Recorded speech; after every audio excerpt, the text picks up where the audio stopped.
So let's talk about this one. We have a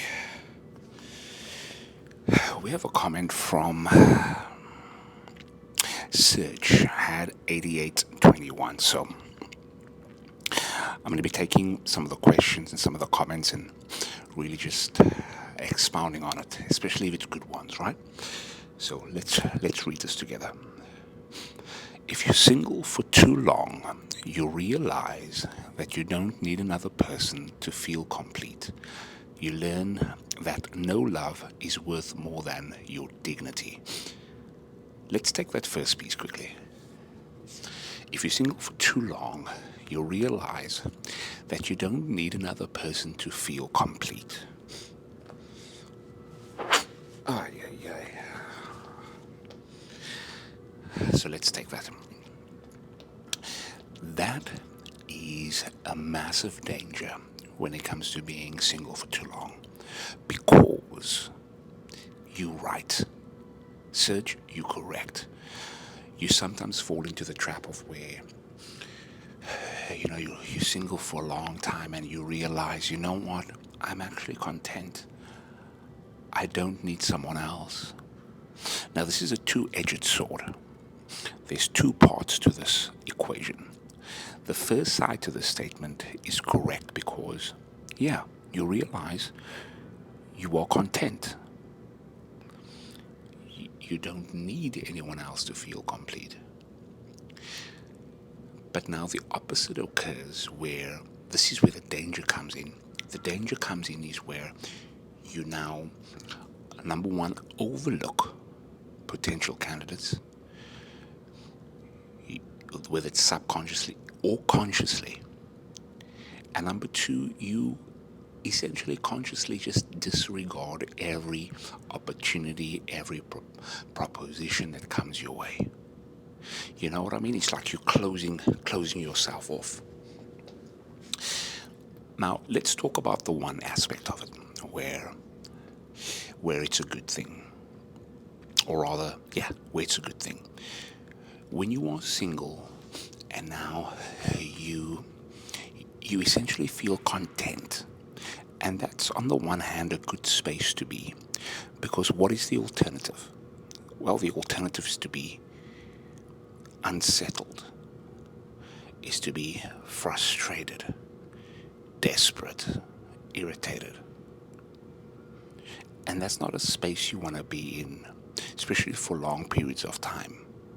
So feeling content while single, healthy contentment, this is the key. This is the key, a healthy contentment, right? Because, yeah, you can see how you can go down the rabbit hole of being single and just loving your life to the point where you just, I want to be single for the rest of my life. Now, mind you, there are exceptions. And let me just put it out there.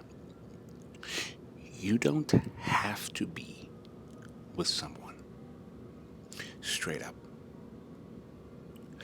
Who says that you must have someone in your life in order to be an optimal functioning human being?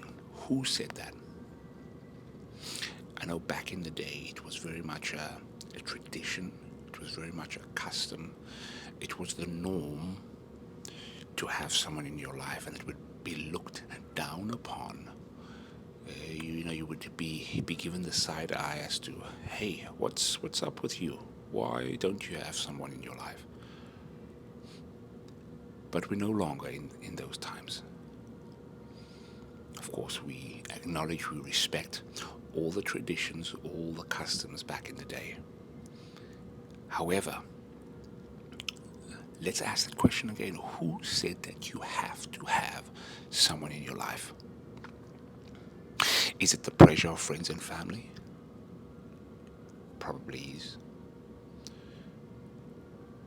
Is it the pressure of your mind telling you of how things are supposed to be? Now, this is the one take. You see, there's always two sides to the story. So this is the one take. The other take is you've gotta be with someone and you gotta do everything in your power to make sure that you acquire someone in your life. You gotta do everything in your power. Scraping and scrambling. A reference to PDD. You know what I mean? So this this quote, or rather this comment of, if you're single for too long, you realize that you don't need another person to feel complete. It's a two-edged sword.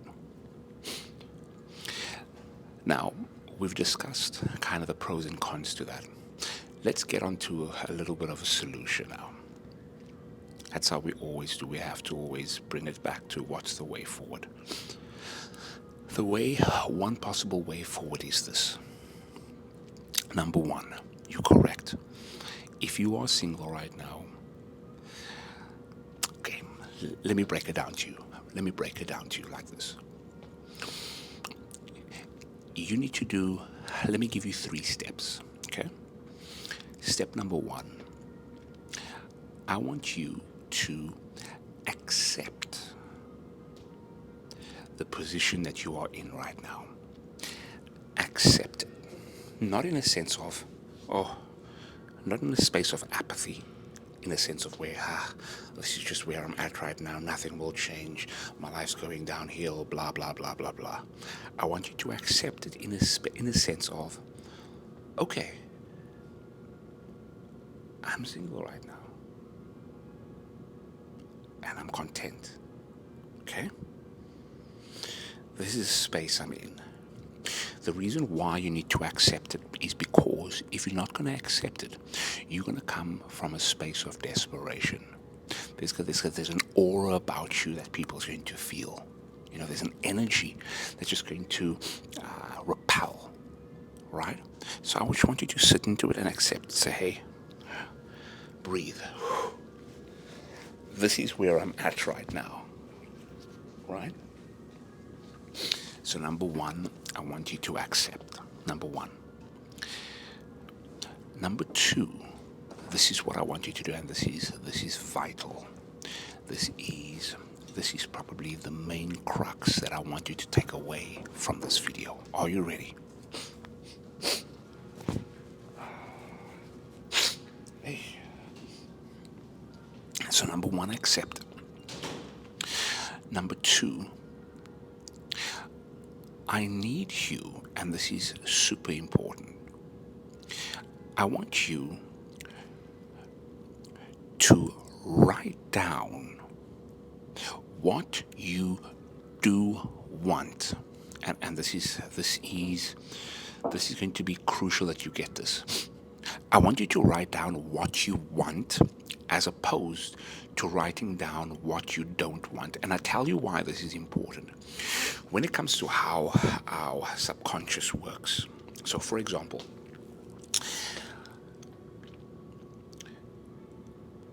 our mind doesn't register. So let's take this example. If you tell your mind and you do a meditation and an affirmation that says, I want to be rich. That's one way of saying it. The other way of saying the affirmation is, number 2, I don't want to be broke. Our mind only catches on the word rich and broke. For some reason, this is how our mind works. It doesn't focus on I want or I don't. It focuses on rich and broke. Similar to, there's a story in the book Awaken the Giant within from Anthony Robbins, and Mother Teresa, they were striking and marching on the streets for peace, and they had placards, they had posters that said, we don't want violence, no more violence. Mother Teresa came in and she flipped it around and she said on the placards, and she advocated us to speak things we want. So she said, instead of "I don't want violence," she said, we want peace. This is how our mind works. When it comes to being single right now, instead of saying "I don't want to be single,"